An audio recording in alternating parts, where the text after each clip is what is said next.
আজকে রান্না করব হচ্ছে গিয়ে দেশি কই মাছ, 1 পিস রয়না মাছ আছে আর 5 পিস কই মাছ, 2 পিস শিং মাছ। কারণ দেশি মাছটা এই মুহূর্তে পাওয়া যাইতেছেই না। রমজান মাসে যদিও বা পাওয়া যায়, সব জিনিসের দাম অতিরিক্ত। তো এই যে কয়েকটা মাছ, দেশি মাছ। তো মনে করছি আজকে শিং মানে লাউ পাতা দিয়ে সিদ্ধ করব, মানে হাতে বাটা মশলা দিয়ে সিদ্ধ করব। আমি তো ইচ্ছা মতো মশলা বেটে নিছি, বাদাম বাটা, সরষা বাটা, আর হচ্ছে গিয়ে মরিচ, পেঁয়াজ, রসুন, আদা, কাঁচামরিচও আছে এর সাথে। সব কিছু একবারে দিয়ে নিতেছি। আর এই যে হচ্ছে গিয়ে জিরে, এলাচ, গরম মশলা, মানে যা যা লাগে সব কিছু। 1 চামচ, ছোট 1 চামচ শুকনো মরিচের গুঁড়া দিয়ে দিলাম, 1 চামচ, আধা চামচ চাট মশলা, আর একটু হলুদের গুঁড়া, আর পরিমাণ মতো সরষের তেল দিয়ে দিলাম। এখন হচ্ছে মাছটারে হাতে মাইখে আধা ঘন্টা রেস্টে রাখবো। তারপর হচ্ছে গিয়ে লাউ পাতা দিয়ে মাখাইয়ে সিদ্ধ করব সুন্দর মতো। মাছের সাথে মানে মশলাটা একদম অ্যাডজাস্ট হয়ে যাবে। সিদ্ধ দিব লাউ পাতার ভিতরে। দেশি মাছ এভাবে সিদ্ধ করে রান্না করলে একবারে খারাপ হয় না, ভালোই হয়। আমার কাছে মোটামুটি ভালোই লাগে।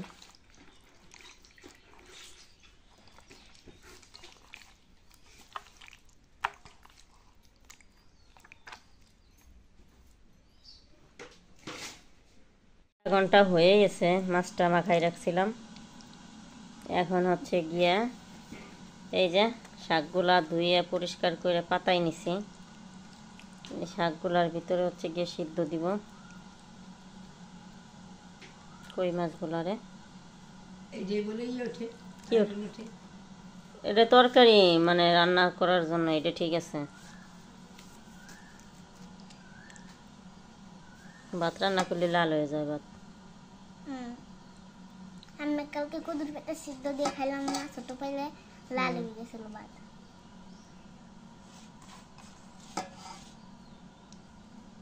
একটা পাতা দিয়ে মাছ শুই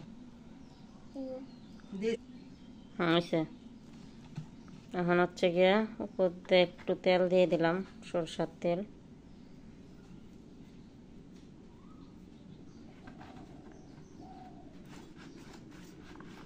এরপর আর যে পাতাগুলো আছে এই পাতাগুলো হচ্ছে গিয়ে এখন উপর দিয়ে দিব।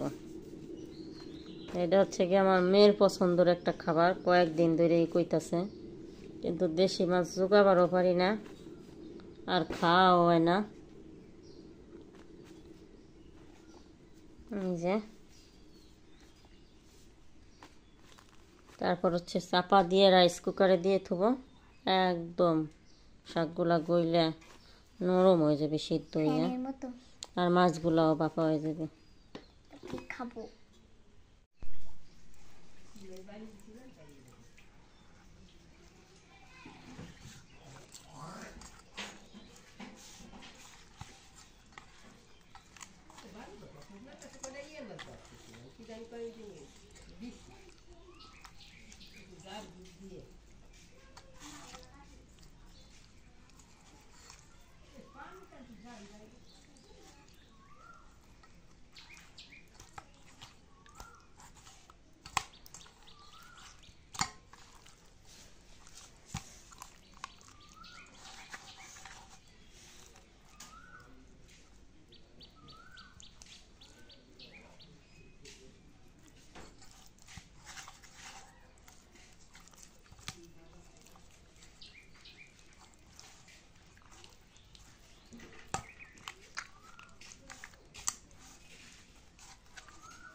বালতিটা কে বানা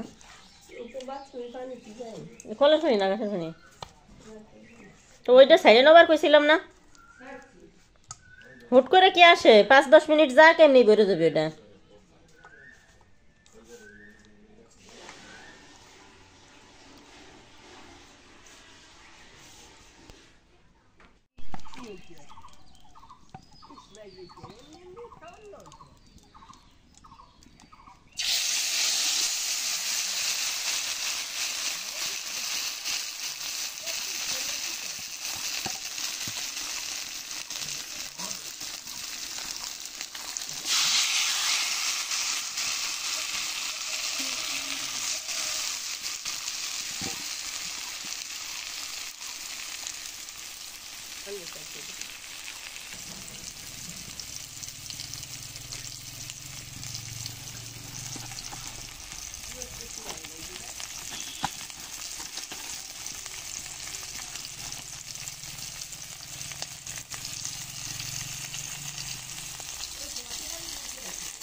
কি বলবো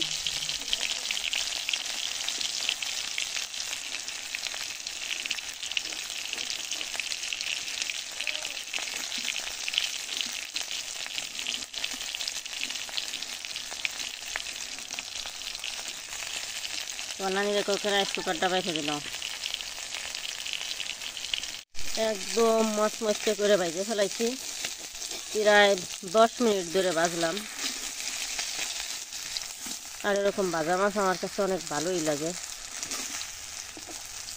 মুখে কোনো রুচি পাইতেছি না তো রুচি ফিরানোর জন্য অনেক চেষ্টা করতেছি যেভাবে ফিরানো যায় মাটির চুলায় রান্না করলাম সময় নিয়ে এই জন্য অনেক মচমচে শব্দ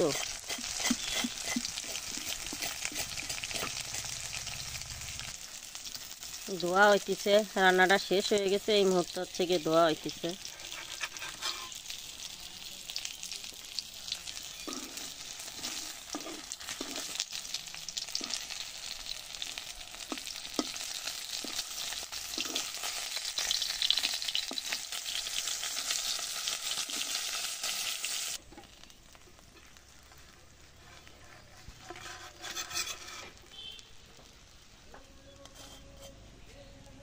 অনেক মচমচ হয়েছে মাছগুলা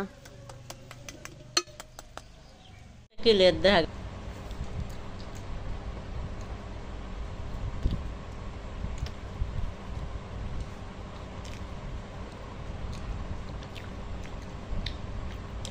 এই পিঠাটা যেদিন বানায় ওই দিনের থেকে পরের দিন অনেক মজা লাগে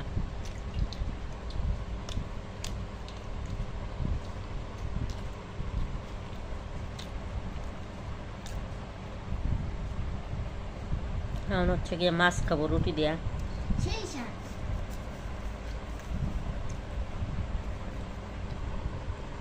এগুলা পরে খাবো না তারপর খাবো পান্তা ভাত আমার শরবত খেলাও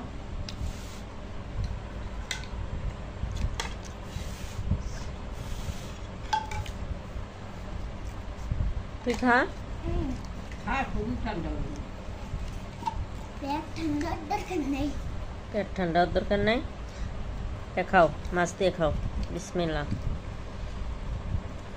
সেই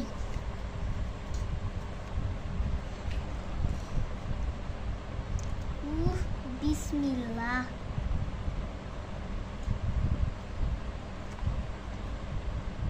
এর মতো কোনো কিছুই মজা পাই না নাগালের রুচি নাই তাই তো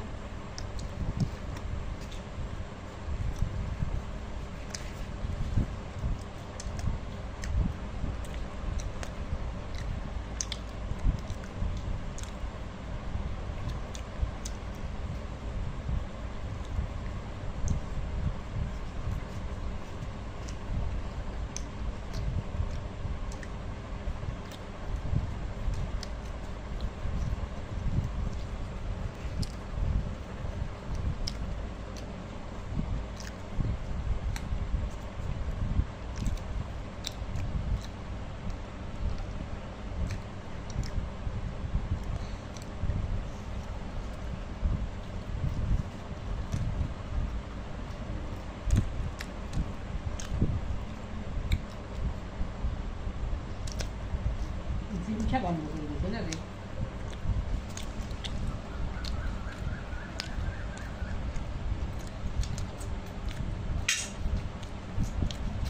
মাছ রান্না করে ভাত দিয়ে খাওয়ার থেকে আমাদের কাছে রুটি দিয়েই বেশি মজা লাগে।